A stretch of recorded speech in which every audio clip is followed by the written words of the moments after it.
Wooribyul is a major company in defense industry in the telecommunication electronics in Korea.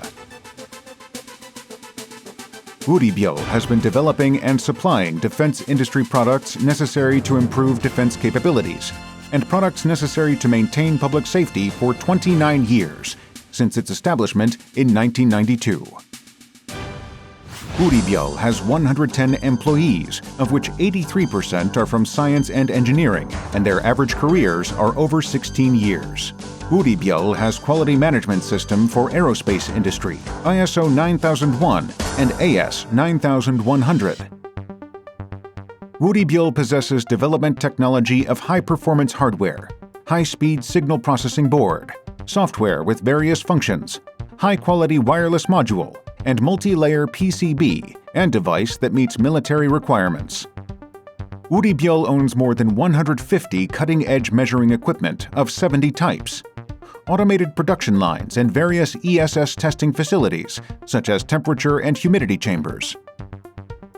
Wooribyul is specialized in developed products in the field of command and control, communication, satellite, radar, and surveillance and reconnaissance. We have developed and supplied new remote wireless blasting devices, a distress signal transmitters automatically, and tactical multifunction terminal used in military mobile communication network. In addition, since 2003, we have been developing and supplying military satellite communication systems and terminals.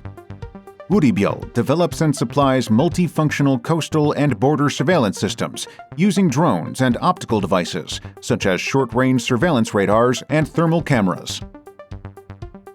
Wooribyul jointly participated in the development of GPR-type portable mine detectors, radars for shipments and medium-range guided weapons, and they are currently in mass production.